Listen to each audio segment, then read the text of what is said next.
Okay, so I realize for the web they have no idea who any of us are. My name is Kevin Ross, and I am going to tell you how to impress the judges in one slide or less. So, okay, that was our one slide. Let's try that again. How to impress the judges. Oh, okay, well, there's my one slide. All right, so I just wanted to, there's always a lot of mystery surrounding how the judging works, and there really shouldn't be. It really isn't in anything too mystical. There's a lot of rumors going around about how the whole thing works. So I'm going to try and walk you through it. And this actually turns out to be the same for FTC and FRC. The judging works fairly similarly. So if you're an FTC team, a lot of this may work for you. So first of all, who are the judges? The judges, we try to recruit people to be judges from industry. We like to go find potential sponsors, business people, engineers, those sorts of things. We also have a lot of people who enjoy being judges for both programs, and they come back year after year. So within any one judging panel, you've probably got about half of them have done it before, and half of them have never seen FIRST before, which is really cool.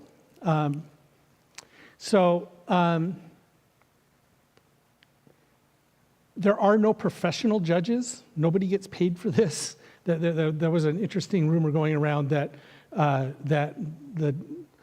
FIRST hired all the judges. That is not the case. Everybody in the judging room is actually a volunteer, including the judge advisor who runs it.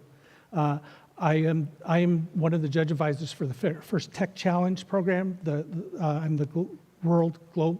There are 4 of us that sort of run all of the other judge advisors. And it turns out that the head judge advisor for FRC is Cindy Stong and Alan Bancroft, and Cindy is one of our folks. They actually meet here when they do their judge training. So I know quite a bit about the subject, actually. So the other thing I want you to realize is that we give awards to teams who are noteworthy in any one of the specific categories. We're trying to make sure that all of you understand that that is a very subjective thing about what teams should be eligible for an award or is going to win an award. So the whole thing is very subjective. There are no written rubrics or checklists or anything like that. And so all of the teams that win, we have a great process for going through all of this, and we're always really quite happy with the teams that end up winning our awards. But it's not a reproducible result. So if a completely different set of judges showed up, they're likely to come up with a completely different set of teams to give awards to.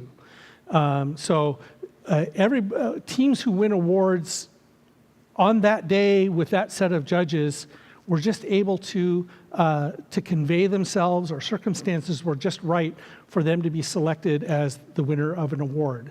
So we try and avoid the term, the best team is X, because the reality is that there's lots of good teams, and these are just the teams that the judges felt in the end did the best job of conveying their message. Does that make sense? Okay, so I just want to be sure everybody realizes that we don't have a scientific method for doing the judging. It's all very subjective and based on the day. If I had to give you one piece of advice in order to do better at judging, that's to be sure that your teams are acting in a gracious and professional way. It's across all the programs. What happens is we find out about stuff. Judges, we hear all sorts of stuff. If your team is being nasty to somebody, we'll hear about it. It'll come from the referees, it'll come from the queuing people, it'll come from the pit administration people. Lots of sources of information come into the judges' room, especially if your team isn't behaving well.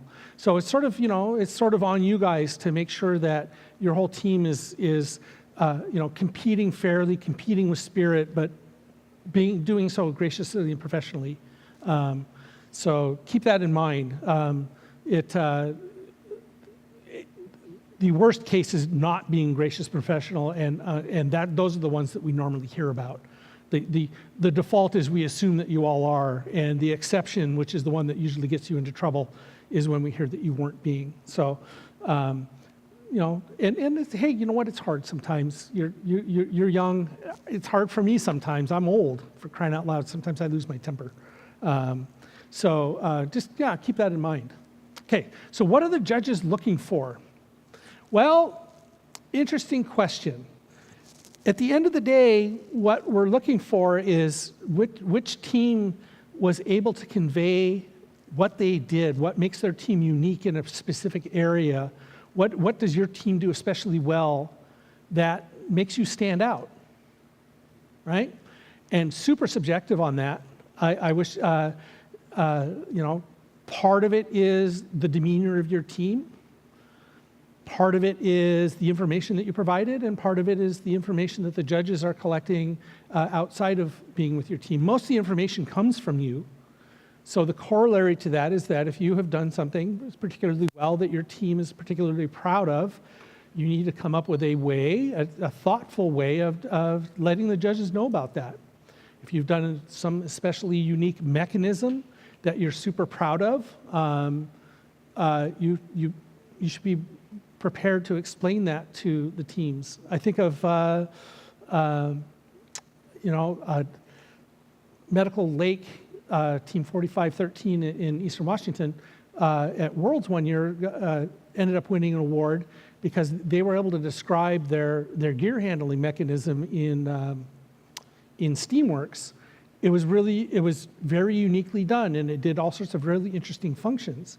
And the judges kept going back, and they were just amazed at how well it worked. Plus the fact that the team was actually able to explain how they designed it and the way things work, and it all went very, very well. Okay, there are the other awards, chairmans that you actually do a formal submission for. The Entrepreneurship Award with the business plan that you need to do some prep work for. The Safety Award is something that you need to do a little prep work for. The rest of it you don't really necessarily provide official documentation for, but you should be prepared to tell the judges, hey, we're really proud of what we did here, and by the way, we're so proud of it here. We made this little brochure about the really cool thing that we did, and it doesn't. We don't want a book form, but if you were to give them like a trifold little pamphlet or something, or even just a one-sheet flyer that says, here, take this with you. This will explain what it is. That is a huge leg up. So let me tell you how the process works. The judges meet in the morning. They are sent out to go interview teams in the pits. So they're going to walk around. They're probably going to see like 10 teams in the course of 2 hours. So the key thing for you is, what are you going to do to make yourself memorable? Because I guarantee you, if you didn't do anything to make yourself memorable and you're the first team they saw, I've been a judge many, many times, and after about 2 hours, it's like, God, there was a team with purple ties, and I think they were like in the other row, and I don't quite remember them. So now I either got to go look, or I'm going to naturally sort of aim myself at something that is more memorable, right? So what is it that you can do to be memorable? The flyer, on the other hand, when they walk in with the flyer, they're going, oh yeah, these guys, right? Here's a picture of the team. Let me say that again. Here's a flyer. Here's the picture of your team and your robot. Maybe you don't have to take up the whole thing, but a picture of your team. And okay, so emphasis, we got the emphasis, right? Okay. And then an explanation of what it is that you think you did well. That little visual aid is a huge help to the judges when they get back in the room, because they're desperately trying to be fair to everybody, and sometimes they just don't remember what the details were. Does that make sense? So if you've got a little something you can hand out. If you want to give them some tchotchkes to help them remember, there are several teams that are, judges know very, very well that you've gone to see them. The Hawaiian kids, Team 359 from Hawaii, for example, inevitably everybody walks back in the judging room with a pineapple, right? It's their thing. Fred, one of the teams from Oregon, they've got these. They always give the judges the caution tape and this yellow thing. And there are some things that teams do to make themselves very, very distinctive and very memorable. And in fact, it turns out that many judges can't ever remember Fred's team number, but they know exactly who Fred is because of the appearance of their pits and the safety thing. They've won the imagery award so many times in the past 15 years. And for a good reason, right? People remember who they are. So that's part of it. And so I think that, making sure that you've got team shirts and a look that matches your pit is a big help. And mostly for the judges, that allows them to have something unique about your team that they can remember. If you're just a bare pit with a table and some crap on the floor, we don't really remember quite as much, okay? So now, there's a whole host of awards. You can look them up. They're looking for interesting mechanical things. They're looking for interesting control systems. They're looking for interesting ways of using sensors. They're looking for high-quality builds. They're also looking for industrial design. Industrial design means that it looks like somebody actually put some thought into not only how the thing looks, but also how it functions, but also how it looks. Rather than having something that's got holes drilled all over and they picked one to put the bolt in. Somebody has put some, I know, it rules me out. So they're also very impressed by CAD drawings. It looks like somebody put some design thought and process into things. So, and there you go. They're also looking for soft skills. They're very interested in how well people are able to articulate their team and to market their team. And the buttons and the swag actually do matter. They will collect a lot of it. Honestly, they're like me. They're going to throw it away at the end. Don't be offended by that. But after you've judged a few times, you end up with about 400 pounds of buttons. You just can't, So again, things that make you memorable. As cheesy as this sounds, the judges kind of need to like you. They're going to remember you if they like your team. That's about the best distillation of what it is. They're going to root for you if they like your team. Yeah. Now, the other important thing, so that's about how to make your team memorable. One of the things you got to remember is the judges are going out to get information from your team. So they've gone out to collect information. Their primary source of information is you. If you're not available in your pit, if there's nobody there, they're going to move on and go talk to somebody else. They will try really hard to come back, but it gets really tenuous at that point. So the judging usually happens the first day. So let's pick on one of our district events. Our district events, so we load in on Friday, right? They don't really judge then. They judge on Saturday, and they'll judge a little bit on Sunday morning. But you need to make sure that there are people in your pit on Sunday or Saturday pretty much all day long, because they'll be coming back routinely. Who is in your pit? That's really important. If you leave your 8th grade sister to sit and watch the backpacks while everybody else is off watching the game, and the judges come around, she's going to be cranky. And that's not your team representative, because she'll tell them everything that you did wrong that season, right? She's going to be mopey. She's going to say, oh, I don't know, they're somewhere. They left me sitting here doing the bag, and their robot really doesn't work good anyway. And they're really mean to me, and So your team representative needs to be somebody who can speak for your team on all sorts of different levels. They may not know all of the details, but whoever you're leaving in there to be your spokesman person for the judges needs to be at least well-versed enough to at least explain what's going on with your team across all things, and know exactly who to go get if the judges come back and want to talk about your picker-upper thing or your climbing thing.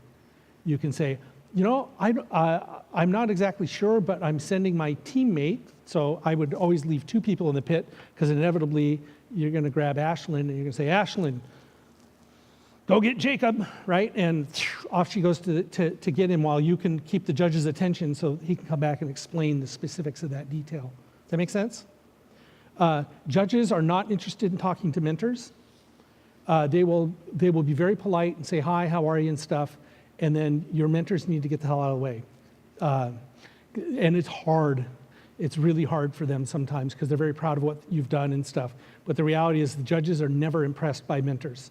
So they want to talk to students. Make sense? Okay. So I think the summary of this whole thing is the judges are very, very nice volunteers who have come in to spend the entire day with you guys to get to know your team. They want to hear your story. So the corollary to that point is you should have a story. They want to hear what makes your team unique. You should be prepared to tell them what makes your team unique and special. They want to hear about things that you've done outside of FIRST in terms of outreach or public involvement. Outreach and public involvement, there are many different facets of that. My hint to you is that if you can somehow relate it back to a STEM-oriented field or you're using your STEM skills to make somebody else's life better, that resonates very well with them. Hey, if you guys have gone out and volunteered at a food bank or have done things like that, I would certainly bring that up. But honestly, the reality is that in the discussions, the teams who have used the skills of FIRST and the goals of FIRST to help their community fare much better than those who have just been doing really nice things. That's how our judging criteria works, is how did they function as a FIRST team to do good in the community. So if you've got some angle on that, the Wildcats did a great job, was it 2 years ago with the mini house, right? You use your engineering skills and your building skills to do something really cool for the community. And that resonated very, very well with the judges. And there were other teams who did wonderful things with famine relief somewhere else in the world, but they mostly raised funds and shipped food, which is a lovely thing to do, but in the scales of FIRST judging, doing engineering skills much stronger. Having somebody in your pits that can speak for your team, really important. And having something that some little thing, it doesn't have to be terribly complicated. In fact, you don't want it to be too complicated. Some little thing to give the judges so that they can remember, they can identify your team, your robot, your colors or team logo. And so that when they get back to the judging room, they can go, oh, yeah, that team, they gave me something, Here it is. This was the team, and I really like these two students were awesome at talking, right? That helps. How'd I do? Any questions? Sid? Will there be alumni judges? Sid is asking, are there alumni judges? Yes, there are. Judges in the FRC program, we typically try and make sure that they are at least out of college. So you won't see... we try and get the judges to be about 23 and above, so they won't be terribly recent alumni. Your mileage may vary on that depending on how we did staffing that particular event. Question? Would it be a good idea to bring up the judges, for instance, if your team or a specific member of your team was responsible for helping start a different type of staff club in a school? Sure. So the question is if a student or your team has started up a different kind of STEM-related activity in your school, judges love that stuff. That shows your team. Well, actually, let me rephrase that. As long as it was your team was helping to do that, it wasn't just one of your students decided to go do it. It's a much stronger story when your team is doing something. There are a lot of individuals that also do amazing things, but your team shouldn't claim credit because you became an Eagle Scout. That doesn't really affect your team. You know what I mean? Yeah. So, yeah. Oh, I forgot to talk about being honest. It's hard to lie. Lying's a lot of work because you got to remember a bunch of stuff. And when you've got two people trying to tell a lie, it's really hard because keeping the story coordinated is really, really hard. If you have a whole team of people trying to tell a lie, forget about it. It falls down every time. So honesty, as brutal as it oftentimes is is almost always the best policy in the judging room, because what will happen is you three will tell us, oh, our autonomous code does amazing things. Man, it goes straight down, takes left, does all this stuff.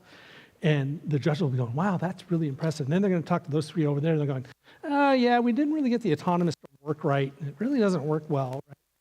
And it isn't the fact that the judges just caught you in a lie. I mean, we're not like celebrating, oh, got him, right? You know, this isn't like a bad TV law show where we got you. But what it does is it sort of seeds a little bit of doubt with the judges about the veracity of, or the honesty of the story, and they kind of go, oh, well, we got conflicting information on that one, so we're not exactly sure what to do. But I didn't get conflicting information out of that team. Let's talk about them, right? So everybody embellishes their resume a little bit, right? But embellishing your resume with an entire group of people and telling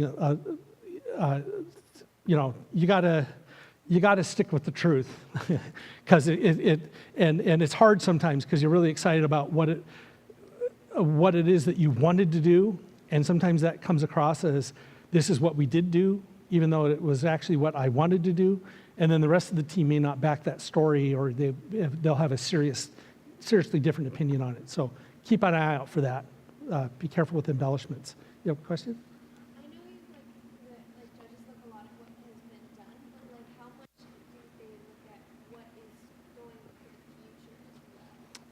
Great question. Judges are typically swayed by what things that you have done, and the question is what about things you're planning on doing in the future? And I think that is that's a very good story for you to tell, a very good, especially if you have a plan for what that means. A plan for what that means. So if you were to tell the judges, hey, you know, we have a history of doing things. We made the tiny house thing, and we did the prosthetic thing, and it was all really great. And our next thing is this. And you know, by next September, our plan is to have done this, and we have a plan, and we're drawing on all the experience that we've had before in order to make that happen. I think that's a good story to tell. Telling them things about, so you have to link that story to your past achievements in order to tell the potential of going forward. If you've got nothing, and you're saying, oh yeah, well, you know, next year we're gonna cure AIDS and Alzheimer's, right? You know, it sounds great, but you know, you have but for you guys and your team in particular, you guys have a track record of doing things that you can draw on, and then if you were going to try and tell that story, I think if you had a written plan on the backside of the flyer that said, you know, hey, here are our plans going forward as a team. It may help. Now, will they give you, I don't know how much credit they will give you for it, because it will depend on the particular judges. That's a great question, by the way. Thank you for that. Any other questions? All right, well, you know, a couple of other things that I'll point out, and actually I've heard from, you know, I know most of your teams actually, and so you guys do a fairly decent job on that, but some of the folks that might be watching this later might take a little inspiration from this is, you know, part of the story of FIRST is that we feed back on ourselves. We as FRC teams go back and help FTC and FLL teams, and FTC teams go back and FFL and FLL junior teams, right? And so that part of the FIRST narrative and the FIRST story and that part of outreach is a very, very important one.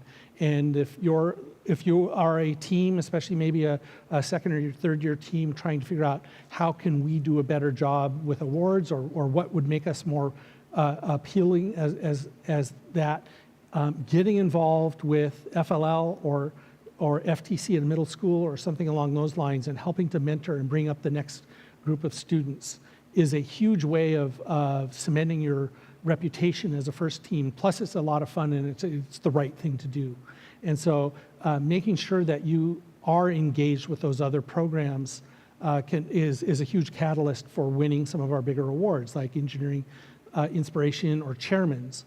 It's super rare for a chairman's team to ever win without having done something with the other programs, whether it's your team volunteering to run events, whether it's your team volunteering by starting and running teams, helping to mentor teams at the FLL level, very, very important. Having a consistent record of outreach and exposure in the community, whether you're doing parades or science fairs or demonstrations at schools, doing helping your local organization with outreach events. Like we ask, First Washington here, we ask a lot of people, a lot of teams to help us out with things, and those are all things that should be in your credit column of hey, First Washington asked us to help out at Seafair, so we came down and helped out at Seafair, right? And that should be part of your narrative and part of your story. And those are all important things that judges will look at. And especially when you get to the point where you're doing like chairman's awards at higher levels, like at the district championship or even at championships, in Houston. If that stuff isn't on your team resume, it's noticed that it isn't there. Make sense?